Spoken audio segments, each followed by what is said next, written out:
السلام علیکم ورحمۃ اللہ. واقع ہوگا مفصل میں اور اجماع سے جنت نہ گئی تو جب چاہا توبہ کر لیا، جب چاہا کب تک قائم رہے گا. سورہ ہجر میں اللہ نے فرمایا ہے یہاں تک کہ موت آ جائے، یہاں تک کہ یقین آ جائے، موت آنے کے دن تک اسی پر قائم رہے. تب جا کر کے اللہ نے فرمایا کہ 4 شرطیں آئی ہیں تو میں غفار ہوں، بڑی بخشش کرنے والا ہوں. یہ درمیان کا ٹکڑا آیا عام لوگوں کو، انسان کو سمجھانے کے لیے. پھر یہاں پر وہی بات لوٹ کے آ رہی ہے کہ حضرت موسیٰ کو اللہ نے بلایا تھا کوہ طور کی داہنی جانب میں اور کہا تھا کچھ لوگوں کو اور لائیے ساتھ میں تاکہ وہ بھی تورات کے دیے جانے کا مشاہدہ کر لیں. حضرت موسیٰ پوری قوم کو باخبر کر دیے، حضرت ہارون کو اپنا نائب بنا دیے اور خود جلدی جلدی آگے چل دیے. اتنا آگے چل دیے کہ اللہ کے پاس کوہ طور پہ پہنچ گئے اور یہ خیال تھا کہ پوری قوم پیچھے پیچھے آ رہی ہوگی ہدایت کے مطابق، لیکن پوری قوم پیچھے نہیں آئی کیونکہ وہی بچ کے آ گئی، سامنے ان کو پھنسا دیا. آگے ذکر رہا اللہ تعالیٰ نے سوال کیا حضرت موسیٰ سے وما اعجلک عن قومک یا موسیٰ، اے موسیٰ کس بات نے آپ کو جلدی کر دیا کہ آپ اپنی قوم کو چھوڑ کر آگے آ گئے. اللہ تعالیٰ نے سوال کیوں کیا؟ بلایا تھا تورات کے لیے، تورات دے دیا ہوتا؟ نہیں، سوال کیا. حالانکہ اللہ کو خوب معلوم ہے کہ پوری قوم کہاں ہے اور موسیٰ جلدی کیوں آئے، اللہ کو ہر چیز کا علم ہے. لیکن اظہار مقصد ہے کہ آپ رسول ہیں، آپ ان کے داعی ہیں، آپ ان کے نگران ہیں، آپ ان کو چھوڑ کر جلدی جلدی چلے آئے اور قوم کا حال تو یہ ہے کہ وہ پورے کے پورے فتنے میں پڑ گئے، بچڑے کی پرستش میں لگ گئے. داعی کو ہمیشہ پیچھے پیچھے رہنا چاہیے. جب قوم لوط کو عذاب کی خبر دی گئی، حضرت لوط پیغمبر تھے، اللہ نے ان سے کہا کہ پوری قوم کو آگے بھیجو اور خود ان کے پیچھے چلو تاکہ ایک بھی پلٹ کر دیکھنا نہ پائے عذاب کی طرف. واتبع ادبارہم، ان کے پیچھے پیچھے آپ رہو. اسی واسطے ہمارے بہت سے لوگوں کا طریقہ یہی ہے کہ جو راہبر ہو وہ پیچھے پیچھے رہے تاکہ لوگوں کو جوڑتا رہے، کوئی بھی نکل کے بھاگنے نہ پائے. حضرت موسیٰ آگے چلے آئے تو پوری قوم پیچھے رہ گئی. یہ سوال کیا اللہ نے وما اعجلک عن قومک یا موسیٰ، کیا سبب ہوا جلدی آنے کا اپنے قوم کو چھوڑ کر؟ قال هم اولئک علی اثری، فرمایا کہ وہ لوگ علی اثری میرے نشانات قدم پر ہیں. اثر نشانات قدم کو کہتے ہیں، اثر ہی میرے ہی پیچھے پیچھے وہ لوگ آ رہے ہیں. وعجلت، اور میں جلدی کر کے آپ کے پاس آ گیا، الیک آپ کی طرف، ربی اے میرے رب، لترضا تاکہ آپ راضی ہو جائیں. کیونکہ جب امتثال امر میں، حکم بجا لانے میں بندہ جلدی کرتا ہے تو مالک کو خوشی ہوتی ہے. میں آپ کی خوشی کے لیے جلدی میں آ گیا. حضرت موسیٰ جلدی میں آ گئے لیکن قوم کا وہاں حال کیا ہو گیا اللہ نے یہیں پر خبر دے دیا تاکہ حضرت موسیٰ کو تنبیہ ہو جائے کہ تعجیل میں اپنی قوم کو چھوڑنا نہیں ہے. خوشی کا موقع آئے تب بھی قوم کو ساتھ لے کے چلنا. انبیاء کے تمام کاموں پر جب اللہ کسی قسم کی تنبیہ کرتے ہیں تو بڑے لطیف پیرائی میں کرتے ہیں کیونکہ دونوں کے درمیان بڑی محبت ہوتی ہے. الفت کا طریقہ یہ ہے. قال فرمایا رب کریم نے فإنا قد فتنا قومک، بے شک تحقیق کہ ہم نے فتنے میں ڈال دیا تیری قوم کو، ہم نے فتنے میں ڈال دیا. حالانکہ فتنے میں ڈالا کس نے؟ سامری نے، جس کا ذکر آ گیا ہے. لیکن اللہ تعالیٰ تمام فعل کے خالق ہیں، اسی لیے سامری کے فعل کو بھی اللہ نے اپنی ہی طرف منسوخ کر دیا کہ میں نے فتنے میں ڈال دیا، لیکن میں نے سامری کو قادر بنایا کہ وہ فتنہ میں ڈالنے کے لائق ہو. اگر میں قدرت سلب کر لیتا تو کوئی کام سامنے سے نہیں ہو سکتا تھا. اس لیے کہا فتنا قومک، ہم نے فتنے میں آزمائش میں ڈال دیا ہے تیری قوم کو، من بعدک تیرے بعد. وأضلهم السامری، اور سامری نے ان کو گمراہ کر دیا ہے. وہ ظاہری سبب سامری ہے اور قدرت میری ہے. وأضلهم گمراہ کر دیا ان کو السامری، سامری نے سبب بنا ہے. سامری یہ سامری ہے کون؟ اس پر امام قرطبی نے تفسیر قرطبی کے اندر بہت طویل کلام کیا ہے، کچھ باتیں آپ سن لیجیے. لکھا ہے سامری فرعون کے خاندان کا آدمی تھا، قبطی تھا، لیکن موسیٰ پر ایمان لے آیا تھا، بعد میں پلٹ گیا. بات کہتے ہیں بنی اسرائیل کا آدمی تھا، اندر سے ایمان نہیں لایا تھا، اوپر سے ایمان لایا، موقع دیکھ کر بچڑ گیا. قرطبی کی حاشیے پر لکھا ہے کہ یہ کوئی بچڑا اور گائے کا پوجنے والا خاندان ہی تھا، لگتا ہے یہ ہندوستان سے آیا ہے. یہ لکھا ہے امام قرطبی نے حاشیے پر، ہندوستان کے بچڑا اور گائے کی پرستش کرنے والوں میں سے تھا جس نے موقع دیکھ کر بچڑے کو خدا بنا کر چلا دیا. تو سامری کون ہے؟ سامری کا اصل نام ہے موسیٰ ابن ظفر. موسیٰ ابن ظفر یہ بھی ہے، دونوں کا نام موسیٰ ہے. وہ موسیٰ بنی اسرائیل ہے جو پیغمبر ہے، اور یہ موسیٰ ابن ظفر ہے جو سامری بن گئے. جس سال قتل کا فیصلہ تھا فرعون کی طرف سے، موسیٰ بن ظفر پیدا ہوئے. ان کی والدہ کو فکر ہوئی کہ اپنی آنکھوں کے سامنے مرتا ہوا دیکھ کر دل دل لائے گا، بہتر یہی ہے کہ کیا کیا جائے، اس کو کسی جنگل میں کسی غار میں ڈال دیا جائے. ان کی ماں نے چپکے سے ایک جنگل میں پہنچ کر غار میں رکھ دیا، اوپر سے گھاس پھوس ڈال دیا. جبریل امین کو اللہ نے حکم دیا کہ یہ موسیٰ ابن ظفر کی پرورش کرنا ہے. اللہ کے حکم سے جبریل امین نے اپنے 3 انگلیوں میں، ایک میں شہد، ایک میں دودھ، ایک میں مکھن لا کر لگا کر چکاتے تھے اس کو. دھیرے دھیرے وہ پل گیا، وہی بڑا ہو گیا. تو موسیٰ ابن ظفر کو جبریل نے مکھن کھلایا، یہ سامری بنا. اور فرعون نے جس کو پالا یہ بنی اسرائیل کے موسیٰ پیغمبر کریم اللہ نے. روح المانی نے ایک شعر لکھا ہے بہت طویل بھر میں. خلاصہ یہ ہے کہ جب آدمی کی پرورش ہوتی ہے کتنے ہی اچھے انداز پر، لیکن اس کی اگر طبیعت شر پہ مبنی ہے تو پرورش کرنے والوں کی عقلیں حیران ہو جاتی ہیں. فموسیٰ الذی رباہ جبرائیل کافر، وموسیٰ الذی رباہ فرعون مرسل. وہ موسیٰ جن کی پرورش کیا تھا فرعون نے رسول اللہ بن گئے، اور وہ موسیٰ جن کی پرورش کیا تھا جبریل نے وہ قوم کی گمراہی کا سبب بن گئے. پرورش کوئی بھی کرے طبیعت میں نیکی اللہ پیدا کر دیتے ہیں، اللہ جس کو چاہتے ہیں وہ ہدایت دے دیتے ہیں. تو یہاں وہی سامری مراد ہے. سامری نے کیا کیا، کیسا کیا، وہ اس رکوع میں آئے گا. حضرت موسیٰ کو جب معلوم ہوا کہ سامری نے میری قوم کو گمراہ کر دیا ہے تو جو کچھ کلام تھا کر لیا. وہاں سے لوٹے 2 چیزوں کو ساتھ لے کر، ایک تو غضب، زبان غصے میں بھرے ہوئے، اور دوسرے اسفا افسوس کرتے ہوئے کہ ابھی مجھے آئے ہوئے صرف 40 دن ہوا، کیونکہ اللہ نے بلایا تھا 30 دن کے لیے، کہا 30 دن روزہ رکھو، راتوں میں اعتکاف کرو۔ حضرت موسیٰ نے ملاقات کے دن خوب مسواک کر لیا۔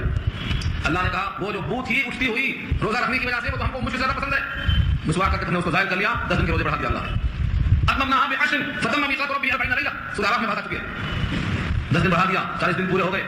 اللہ نے تورات دے دی، وہ لے کے آ رہے ہیں، سنا تھا تو غصہ تو آیا تھا، لیکن جب دیکھا آنکھوں حال تو غصہ اور بڑھ گیا، کیفیت آگے آ رہی ہے۔ فرجع موسیٰ الى قومه، لوٹے موسیٰ اپنے قوم کی طرف، غضبان آسفا، غضبان مبالغہ، بڑے غصے میں لوٹے، آسفا افسوس کرتے ہوئے، رنج کا اظہار کرتے ہوئے۔ 3 سوال کیا قوم سے، قال یا قوم، کہا اے میری قوم کے لوگوں، الم یعدکم ربکم وعدا حسنا، کیا نہیں وعدہ کیا ہے تم سے تمہارے رب نے عمدہ وعدہ، وعدا حسنا، عمدہ وعدہ کیا تھا کہ آؤ تورات دیں گے، اس پر عمل کرو، جنت میں آؤ تمہارا مقام بنتا۔ کیا یہ جنت کا وعدہ، کتاب دینے کا وعدہ، شریعت کا وعدہ یہ عمدہ وعدہ نہیں تھا؟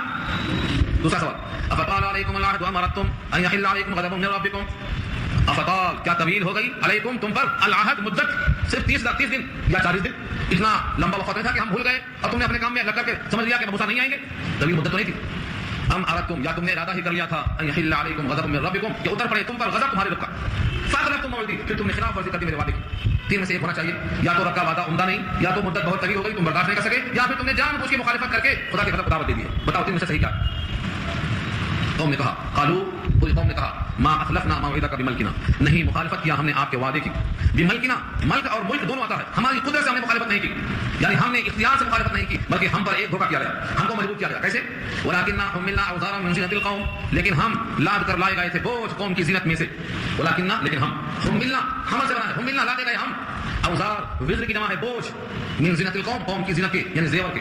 بتایا تھا میں نے آپ کو، جب قوم چلنے لگی تھی ملک مصر سے تو کہا کچھ زیورات دے دو، یہ زیورات ہم کو پہننا ہے، قوم کے پاس جانا ہے، ہمارا ایک میلہ، اس طرح سے لوگ چلے۔ تو وہ زیور جب آیا تو سامری نے کہا کہ یہ جو قوم غرق ہو گئی، پانی میں ڈوب گئی، اس کا زیور اپنے سر پر تم لے کر کے تم تباہی کیوں مول لیتے ہو؟ جو قوم ہلاک ہو گئی ان کا زیور پھینکو، ورنہ اس کی ہلاکت تم پر بھی آئے گی، یہ دوسروں کا مال ہے، تمہارے واسطے جائز نہیں ہے۔ اور بات قول یہ ہے کہ حضرت ہارون نے کہا تھا کہ جو قوم ختم ہو گئی اس کے زیورات تمہارے لیے مال غنیمت نہیں ہے، تم ان کا استعمال کیسے کر سکتے ہو؟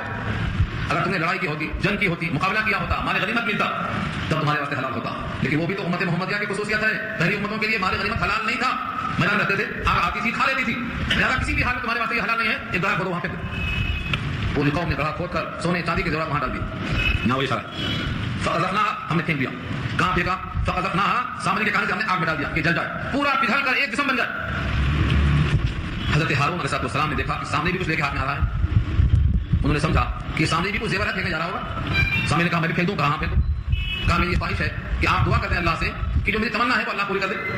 حضرت ہارون کو سامنے کے نفاق کی خبر نہیں تھی کہ دل میں سے کیا پکڑا ہے، وہ سمجھتے تھے کہ یہ بھی ایک مومن ہے، تو اچھی آرزو کیا ہوگا، دعا کر دیا، فقذالک، بس ایسے ہی القى سامری، ڈال دیا سامری نے بھی، اور سامری کے ہاتھ میں مٹی تھی، اور مٹی کہاں سے لیا؟ آگے آ رہا ہے کسی رکوع میں، ایک موقع پر جبریل امین جس گھوڑے پر سوار تھے، گھوڑے کی ٹانگ جہاں پڑتی تھی وہاں گھاس میں سے بڑی قوت کے ساتھ قوت نمو دیکھا اس نے، تو جبریل کے گھوڑے کے پاؤں کے نیچے کی مٹی کو اس نے ہاتھ میں لے رکھا تھا کہ یہ موقع پر کام میں آئے گی، اس نے یہ مٹی ڈال دیا اور ساتھ میں حضرت ہارون کی دعا بھی دے دیا۔